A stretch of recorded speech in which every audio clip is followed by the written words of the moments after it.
He's not coming out of it great. Celtic aren't coming out of it great. How can it be possible to, the medical department to not know the extent of this injury?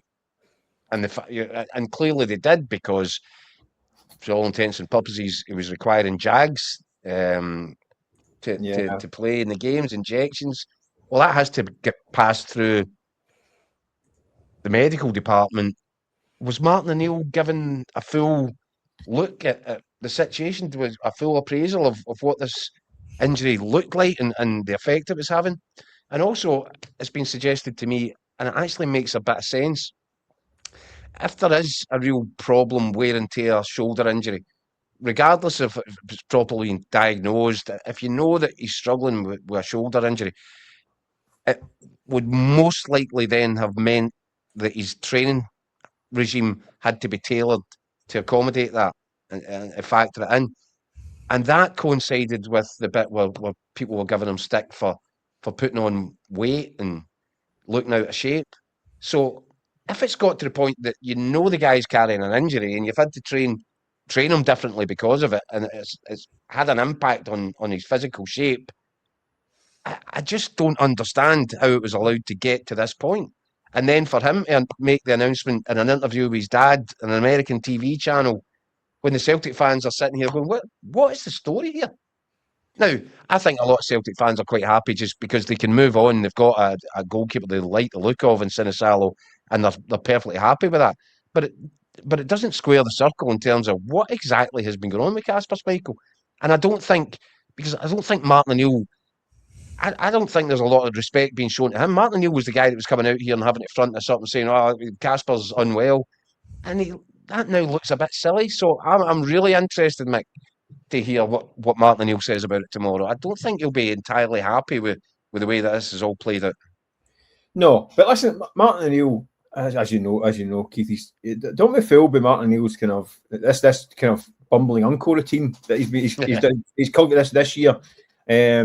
Martin O'Neill's been cute about it. He was keeping his cards close to his chest. He does it all the time. Injuries. He doesn't like getting asked about injuries. Doesn't like getting asked about transfers or injuries. So he kind of tries to what he'll do is he'll if you ask a question like, he'll slag you off, make a joke in front of you. Like he does it all the time. He'll deflect and distract, and he did a lot of that with Kasper as well. And he's protecting his goalkeeper. I suspect what's happened was he didn't train much last year either. And I think it wasn't every session he was taking part in last year either. And by the way, people forget. Let's not forget. Last year, Schmeichel was terrific up until injured with Denmark.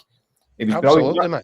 I was down. I remember in Munich for the Champions League knockout game, and it was one of the best displays of goalkeeping I've ever seen in my life. It was absolutely incredible that night. Put the shutters up. It's really unlucky at the end as well. Brilliant save, and then scored in the last minute.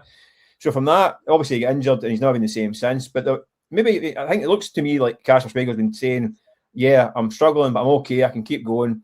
And he's trying to battle through. I think Martin O'Neill wants his experience in the team, because the team at times this season have lacked experience and players who have been over the course. And it's kind of backfired because the amount of goals that he's cost. We all knew it. We could see that he was struggling physically. It was obvious.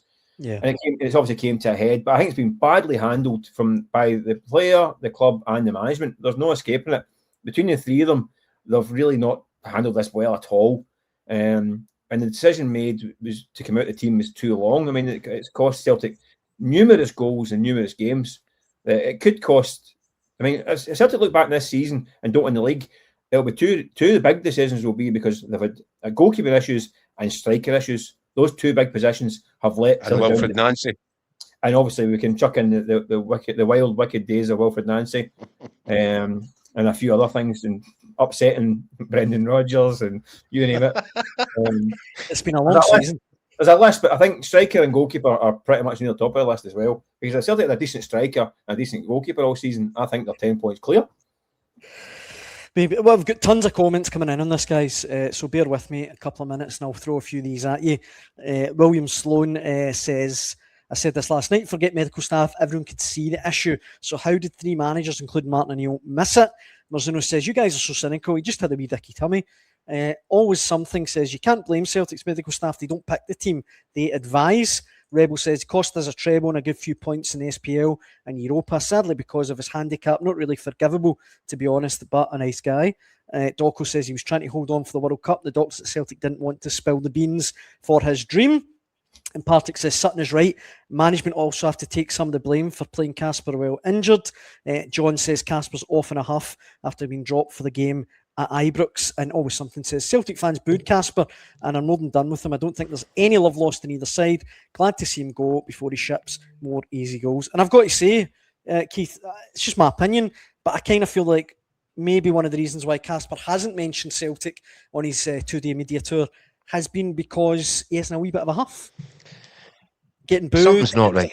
Getting sarcastically cheered. And I think something's not right. And do you know what? I actually feel quite, in many ways, sympathetic towards him. Because I think he looked at Joe Hart, his pal. I think he saw the way that Joe Hart had a really terrific last chapter of his career at Celtic, and he loved it, and he told Kasper Schmeichel all about it, and Kasper Schmeichel must have looked at the big send-off that Joe Hart got and the banners, and in front of that corner of the ground at Celtic Park with a megaphone, and he was given a hero's send-off, wasn't he? And maybe Kasper Schmeichel had in his mind that I fancy a bit of that. What a way to go!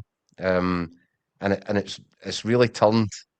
And Mick's right, and we were saying last night, Daniel, when he was starting getting a bit of stick, I was defending him because for exactly that reason. Some of the saves that he made for Celtic in big moments in big games were absolutely terrific. Aye. And for a long period of his first season, I think it was unanimously almost considered that he was actually an upgrade, probably an upgrade on Joe Hart. I think that's accurate. I think so. So then this injury thing has happened, and it's gone downhill fast from there, and it's got to this situation. Now I don't know what effect the fans booing him has had on him emotionally.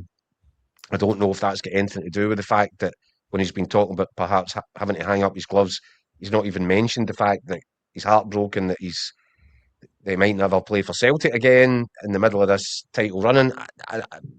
These are all things that maybe will come out in the wash at some point. And if he is going to have a high-profile media career, you imagine that they probably will at some point. Somebody will do an interview somewhere and he'll give his version. But I just feel it's been horribly mishandled in terms of the PR. I don't think that Kasper Schmeichel's helped himself in terms of his relationship with the Celtic fans, which had already become quite a frosty one. And, if he is thinking that maybe that's the career next step is to get into covering games and doing punditry, well, do you know what?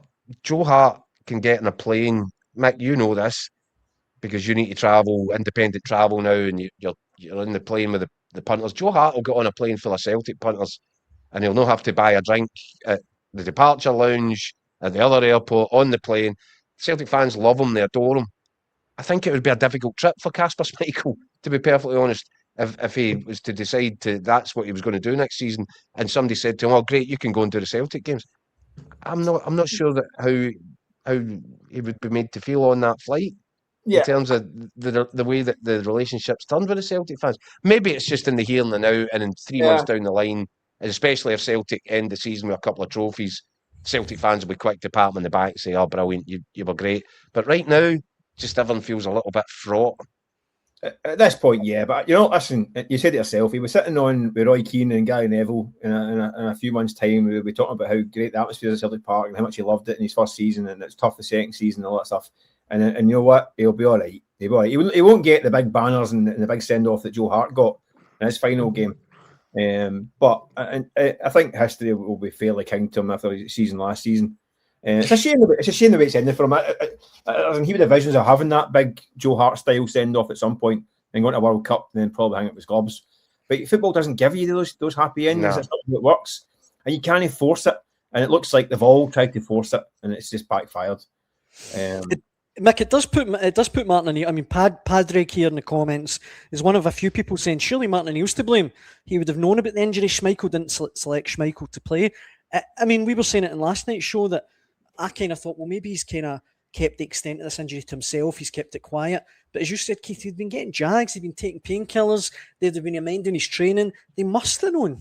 That's not that uncommon, but Daniel, that's not that Is it uncommon. Older players, no. So it's trust. He's put a lot of trust in Kasper Schmeichel. Because the medical department, listen, remember last year, was it Clement was telling the folk that the guys were in the red zone and all that? Whereas, I'm pretty sure Martin would ask the medical staff to say, shouldn't he playing? And he would say to Kasper, can you play? He's like, yes, boss, I can play. And he trusts them. He's got a good relationship with them. And he wants that experience in the pitch. Unfortunately, it backfired. I think if he'd known how reliable Sinisalo was going to be, he'd had him in earlier. I think he didn't want to gamble on Sinisalo without knowing he could trust him. Whereas he knew he could trust Schmeichel to an extent. Unfortunately, his body let him down. And it's just it's all got a bit messy. But I think Martin O'Neill in private will think, actually, I chucked him in January. But you live and learn, I guess, don't you? Yeah, absolutely.